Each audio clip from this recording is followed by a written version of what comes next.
Merci, j'aimerais d'abord vous remercier pour cette invitation.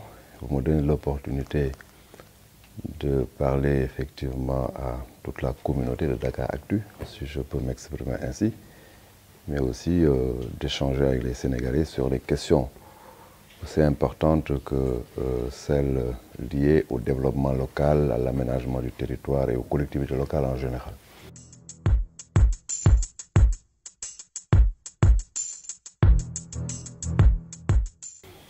Vous l'avez dit, le budget de notre département a été considérablement revu à la hausse. C'est une volonté exprimée par le chef de l'État, son Excellence le Président Macky Sall, dès la vision qui a soutenu la réforme. Parce que notons quand même qu'il faut intégrer tout cela à cette très grande réforme qui est l'acte 3 de la décentralisation. J'aimerais positionner cette réforme dans une stratégie de développement national qui est le plan Sénégal émergent. L'émergence ne peut se construire que quand on a des territoires viables, compétitifs, porteurs de développement. Et de ce point de vue-là, la réforme avait pour préoccupation majeure une, j'allais dire, réduction de la distorsion entre l'urbain et le rural. C'est ça qui justifie la communalisation intégrale. Et une fois que le cadrage institutionnel est réussi, il faut maintenant donc aller à un deuxième niveau de la réforme. Et ce processus-là doit être soutenu par un renforcement progressif, mais aussi un renforcement soutenu des moyens des collectivités locales. Vous comprenez donc que cette augmentation du budget de notre département, mais augmentation en direction surtout de l'appui aux collectivités locales, est tout à fait logique. D'ailleurs, ce n'est pas encore suffisant. Vous allez voir que dans les années qui viennent, nous allons encore davantage accompagner la réforme pour que l'acte 3 de la décentralisation soit une véritable réalité en termes donc de construction de territoires viables. Parce que ce sont des territoires viables, porteurs d'un développement local qui vont soutenir bien entendu le développement national.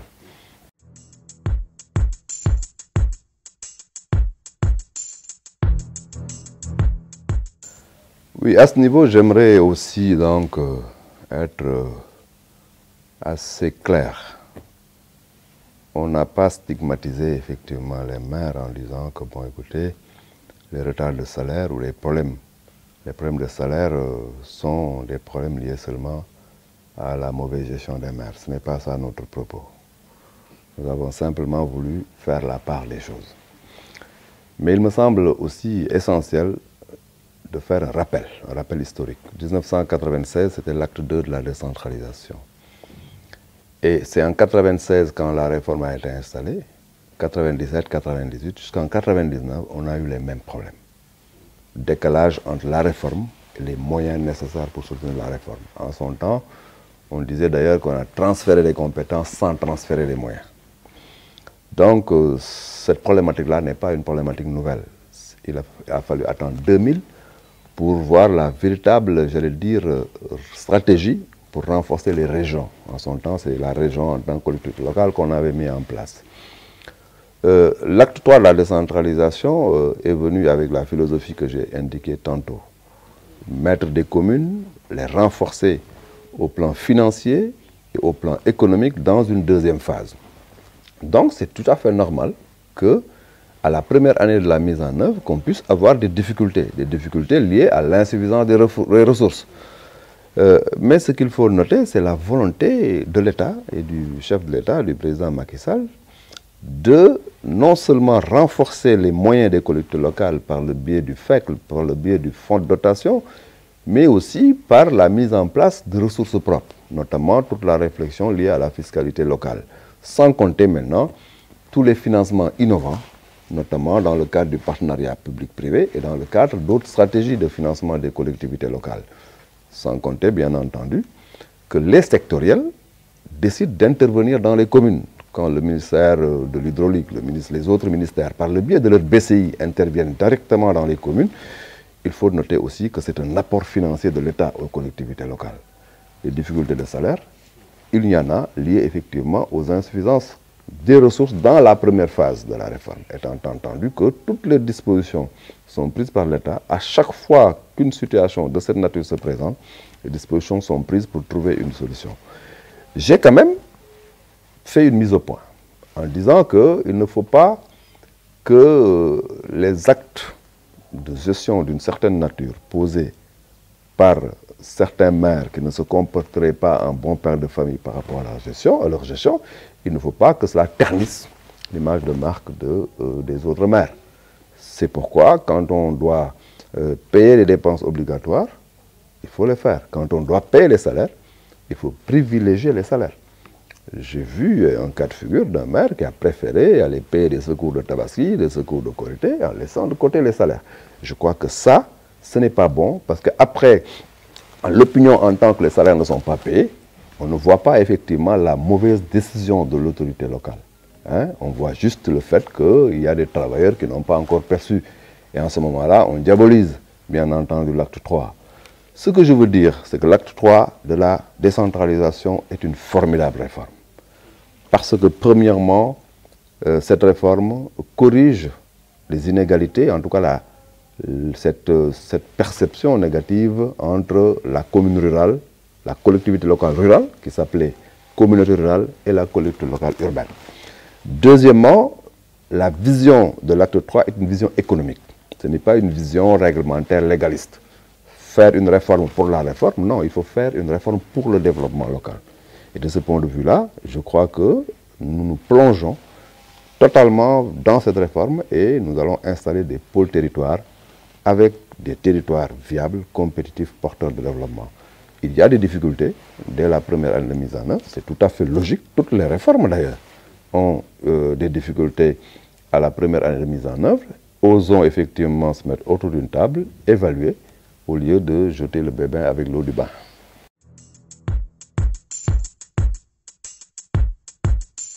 L'acte 3, on en a ici, mais d'abord, avant de vous donner les éléments de la mise en œuvre de la réforme, je peux vous dire que la décentralisation est un chantier continu, est un chantier permanent.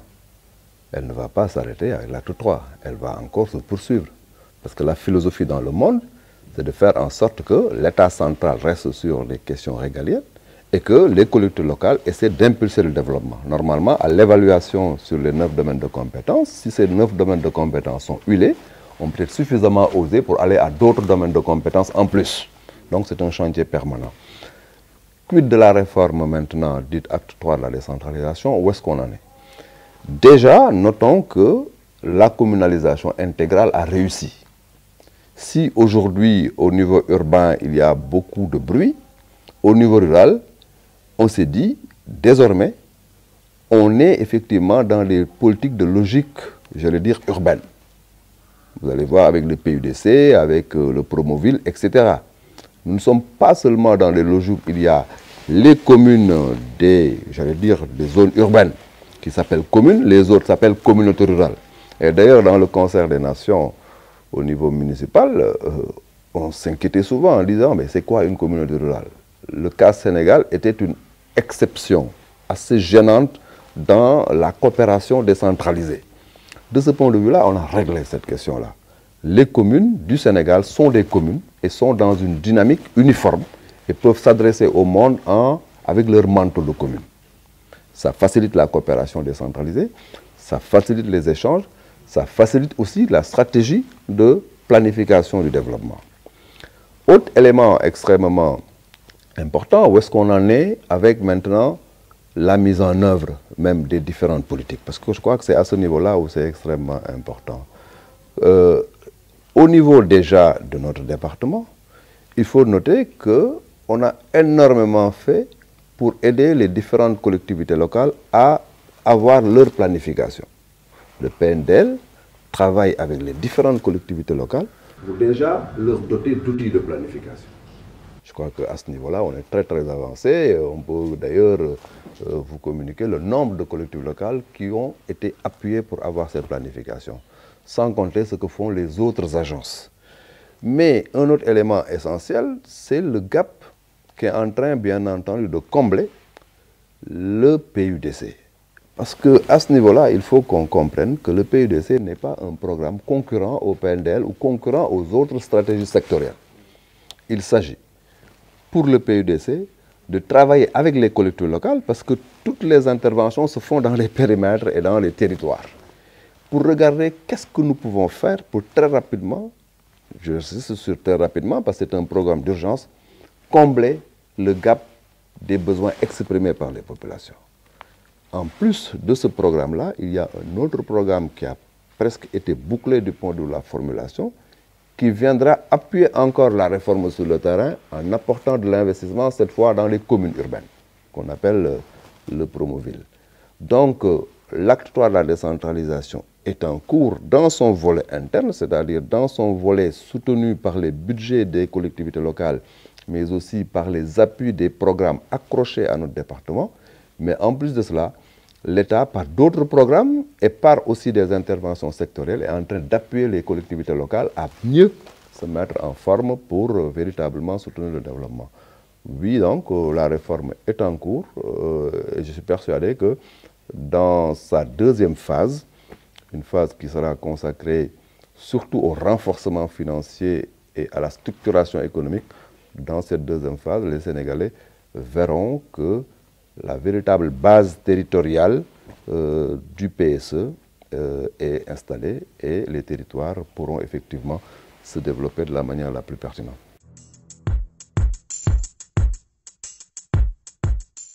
La deuxième phase, deux choses, hein, c'est le renforcement financier et l'orientation vers une stratégie de pôle territoire. Comment j'appelle les pôles territoires, c'est cette jonction des collectivités locales d'une même réalité géo-socio-économique pour quand même planifier leur développement j'allais dire, dans l'intérêt des populations.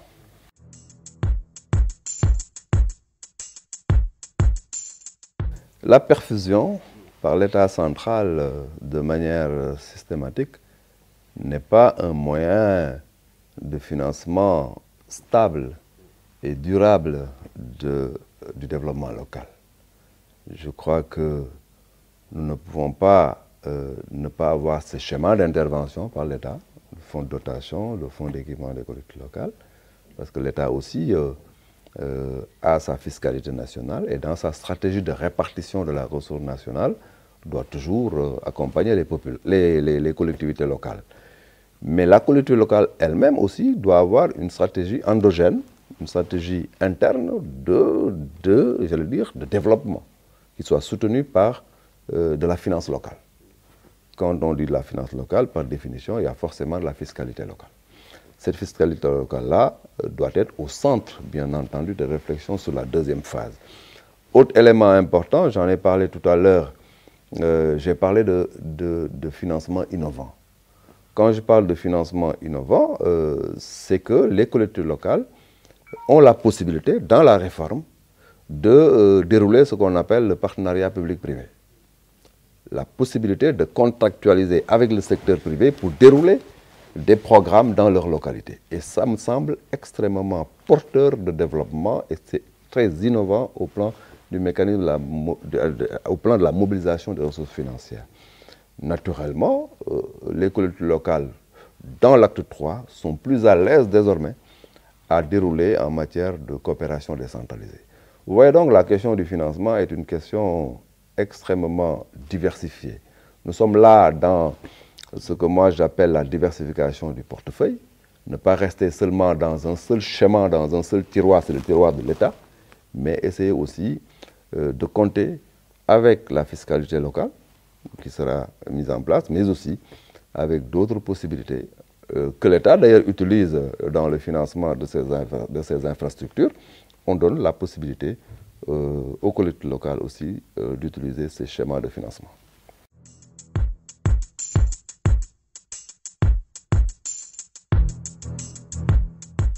Bon, je vous laisse observer, je laisse la famille Dakaractu et au-delà d'ailleurs, hein, les Sénégalais, les Dakarois, regarder ce qui se passe sur le terrain. Je ne suis pas du genre à aller dans l'autosatisfaction ou en tout cas à un triomphalisme qui n'est pas à bon propos. Hein. Je suis un homme d'action et je fais ce que je dois faire et je laisse aux populations apprécier. Ce que je peux noter, c'est que depuis la prise en charge de cette mission, je suis au jour le jour de la mise en œuvre de l'opération. Et ce que je peux dire aussi, c'est qu'on a donné des objectifs assez clairs aux équipes. Ce qui est sûr aussi, c'est que notre objectif, c'est de faire en sorte que Dakar fasse partie des capitales les plus propres d'Afrique. Pour revenir maintenant sur ce qui s'est passé, on n'a pas choisi d'eux. Parce que quand on dit on a choisi, vous avez choisi d'eux, oui, bon, ça peut se dire comme ça, mais face au contexte et face à la situation qui prévalait en son temps, il fallait prendre ses responsabilités.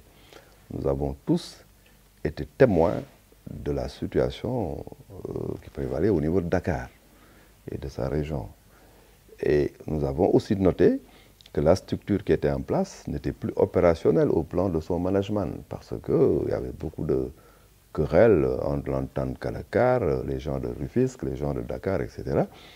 Nous ne pouvions pas accepter que l'intérêt des populations soit effectivement sacrifié sur l'autel de ce genre de conflit. Et nous nous sommes dit que la disposition de l'article 116 du Code général des collectivités locales nous permet, dans le cadre de la collectivité locale abritant la capitale, de prendre nos responsabilités pour prendre en charge nous-mêmes le programme. La compétence est une compétence des collectivités locales, nous le savons, mais le programme national de gestion des déchets financé intégralement par l'État ne doit pas être, j'allais dire, inhibé par, j'allais dire, des rapports qui ne sont pas fluides au niveau de la gouvernance. C'est pourquoi l'État a pris ses responsabilités, mais depuis lors, ça se passe bien, hein, nous pouvons le dire, mais nous savons que les objectifs que nous nous sommes fixés sont des objectifs très très ambitieux et dans quelques mois nous allons évaluer et je suis persuadé que les populations de Dakar se rendront compte quand même des avancées.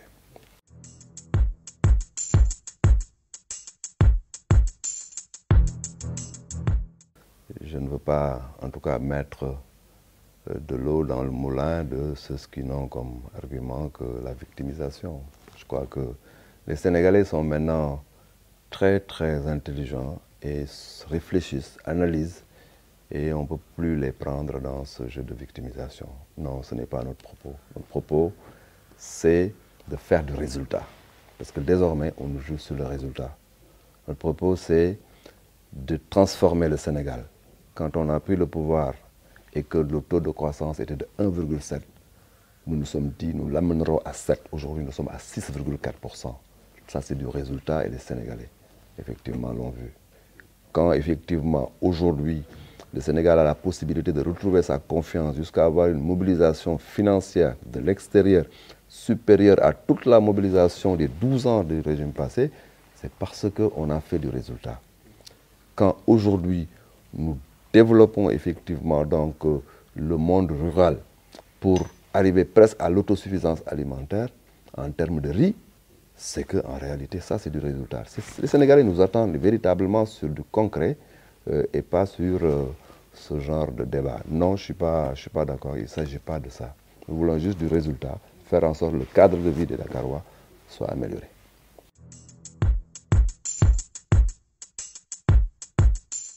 Non, je ne suis pas, en tout cas moi je ne suis pas...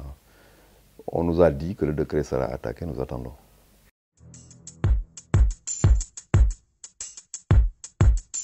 Ah non, Khalifa, c'est mon grand. Donc on a de bons rapports. Khalifa Sall, Abdoulaye Diouf Sarr, c'est de très bons rapports. C'est mon grand. Je crois qu'on s'apprécie mutuellement, on se respecte mutuellement. Et je crois que c'est ça qui est important. Mais du point de vue des principes, du point de vue de la vision, du point de vue de nos combats politiques, Du point de vue aussi, j'allais dire, de ce que nous gérons comme dossier, peut-être qu'il peut y avoir de temps en temps quelques divergences. Mais on n'a pas de mauvais rapport. Hein.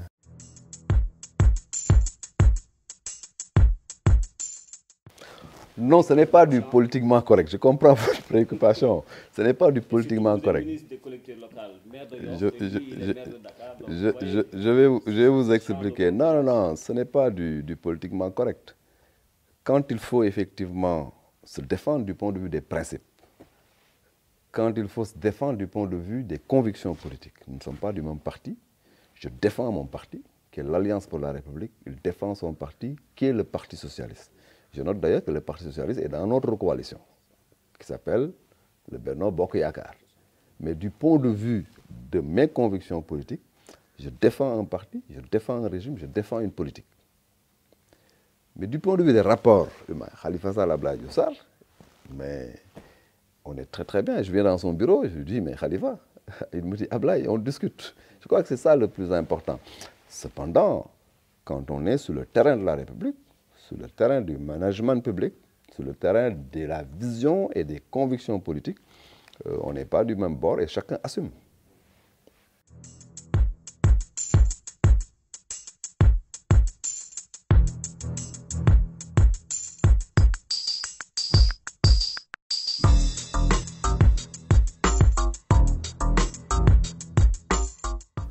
Oui, j'ai beaucoup réfléchi à cela. Hein. Je me suis dit que c'est dommage. C'est dommage qu'un journal aussi réputé, aussi sérieux, aussi, j'allais dire, fédérateur des convictions de tant de générations de cadres et d'intellectuels, puisse à ce niveau-là quand même provoquer ce genre d'événement. J'ai dit c'est dommage par rapport d'abord au journal. Je me suis dit aussi c'est dommage par rapport au doyen Diack, vraiment dommage, parce qu'il a pendant très très longtemps cristallisé l'estime des Sénégalais en termes d'exemple à suivre. Là aussi, c'est dommage. Dommage aussi pour une certaine classe politique, parce qu'on a spéculé, on a effectivement donc fait de la surenchère sur des éléments sans fondement. Et ça aussi, je crois que de notre côté, pour ces politiques qui ont voulu effectivement utiliser cela comme étant un bon prétexte pour réchauffer le champ politique, je peux dire que c'est dommage, parce que quand même, je crois que le démenti était là, était clair. J'aimerais quand même, après avoir dit 3 fois c'est dommage, j'aimerais quand même cette fois dire une chose et qui est extrêmement importante. Nous avons effectivement donc, nous, vendu aux Sénégalais la République des valeurs. Et jusqu'à présent, je crois que les Sénégalais nous voient nous attaquer au train de vie arrogant qu'on a connu avant. Et nous l'avons réussi. En économisant énormément de gabégie qu'on a réinjecté dans le social des Sénégalais. Nous ne pouvons pas donc ne pas être préoccupés par ces questions. Les Sénégalais nous ont vus installer un instrument qui nous permet de gérer ces questions de transparence et de corruption. Et c'est important pour nous. Les Sénégalais nous ont vus mettre un PSE avec 3 pieds. Le premier pied s'appelle la transformation structurelle de l'économie, c'est de l'économique donc. Le deuxième pied, la solidarité des Sénégalais, c'est-à-dire l'investissement sur l'humain. Et le troisième pied n'est rien d'autre que l'état de droit, la transparence, la bonne gouvernance. Donc vraiment, cette question-là était une question agitée en réalité, mais vous êtes persuadés, et les Sénégalais ont fini de comprendre que le chef de l'État, le président Macky Sall, ne peut pas effectivement verser dans ce genre de choses. Heureusement que l'intéressé, Lamine Diack lui-même, a eu la bonne foi de faire le démenti.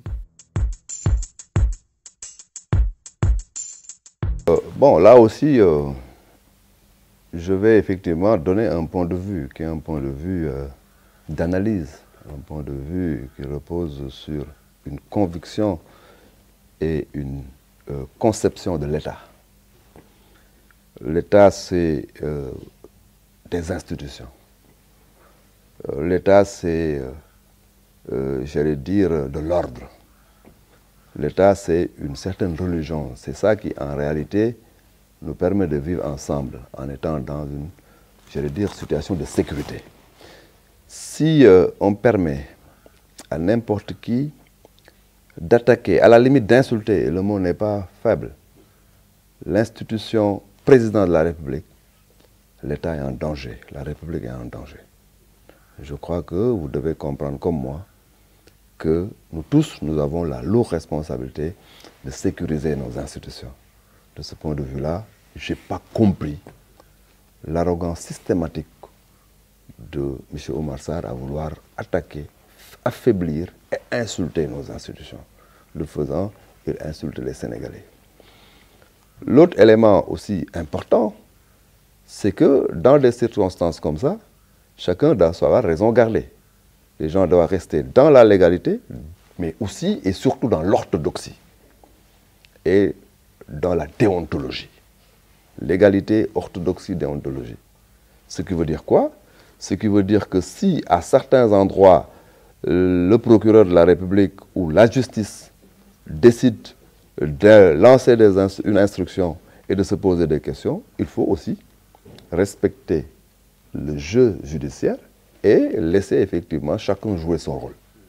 Mais pour revenir véritablement à mon analyse, il est important dans ce pays qu'on respecte nos institutions. Le jour qu'on fragilisera nos institutions, ce sera effectivement la porte ouverte au chaos.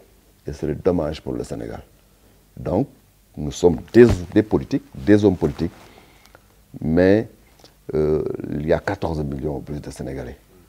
Les hommes politiques ou ceux qui ont une carte dans les partis, et surtout les leaders politiques, ne doivent pas se dire on peut tout se permettre. Il y a l'État et nous devons respecter l'État. Respecter l'État, c'est respecter la première des institutions, c'est-à-dire le président de la République. On ne doit pas se permettre d'insulter le chef de l'État comme on veut sur des bases non fondées. Même si c'était des bases fondées, on ne doit pas se le permettre. Donc, je crois quand même que Oumar Sarr a commis une erreur véritablement dommageable. Et je crois quand même qu'à ce niveau-là, il y a problème. Je ne veux pas vraiment donc trop commenter là-dessus.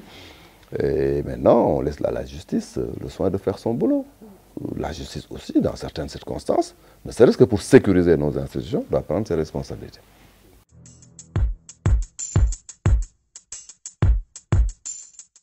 Les pôles territoires, au plan structuration de l'acte 3 de la décentralisation, je peux dire que c'est la finalité.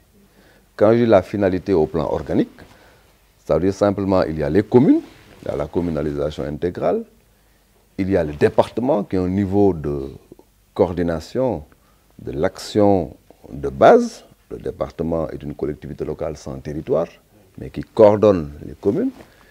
Mais cela ne suffit pas, parce que la philosophie de l'acte 3 est une philosophie économique. Il faut arriver à un moment à polariser des collectivités locales d'un même département et des départements d'une même logique géoéconomique. Ce qui nous renvoie, pour ce qui est du Sud, à la Casamance naturelle, par exemple. Et l'objectif, c'est de faire en sorte que ces collectivités locales qui sont dans une même dynamique économique puissent être dans le cadre soit d'une intercommunalité ou bien dans le cadre d'une forme de management de pôle à déterminer, développer, impulser ensemble leur développement au plan économique, au plan des infrastructures, au plan de la stratégie de cohérence, au plan de la mobilité, etc. Donc, la problématique des pôles territoires, c'est véritablement une problématique de développement socio-économique qui n'a rien à voir avec une architecture, j'allais dire, de découpage communal. C'est vraiment la philosophie, c'est plus, j'allais dire, une question de circulation des flux économiques, des flux financiers, des flux humains, etc., dans une zone économiquement cohérente. Dans le centre, notamment avec le pôle Sine Saloum, la réflexion a déjà démarré. C'est ça que nous voulons faire dans le Sénégal oriental. La réflexion a encore démarré et nous allons poursuivre pour faire en sorte qu'il y ait des communes avec un découpage territorial très clair, avec une gouvernance communale claire, qu'il y ait une coordination départementale, mais qu'il y ait au sommet une dynamique de pôles économiques qui vont soutenir maintenant la cohérence nationale. Je crois que c'est cette architecture pyramidale qui fera quand même que demain, l'émergence sera consolidée. L'émergence consolidée, c'est une émergence soutenue par le développement de chaque pôle à partir de ses ressources propres. Voilà donc toute la philosophie de pôle.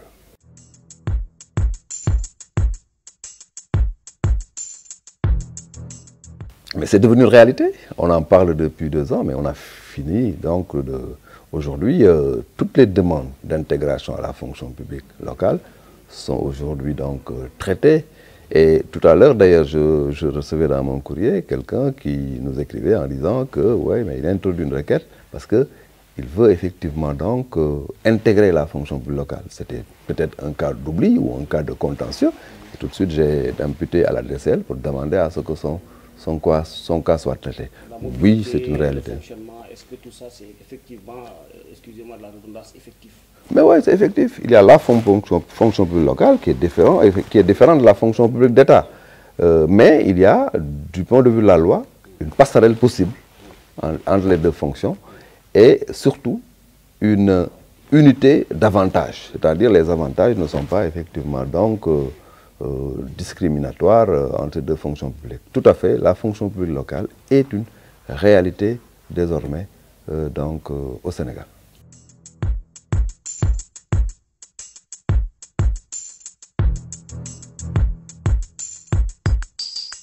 Non, pas du tout, pas du tout. L'avocat que je salue au passage est un homme expérimenté. C'est quelqu'un effectivement donc qui a rejoint le chef de l'État dans cette grande charge qui consiste à placer le Sénégal sur l'orbite de l'émergence. Non, il sera d'un apport important pour nous. Il gérera un comité chargé effectivement de nous aider sur la base de ses avis et sur la base, bien entendu, de ses conseils. Nous sommes extrêmement preneurs de ce genre de cadre qui nous permettent, bien entendu, d'être plus éclairés dans nos décisions.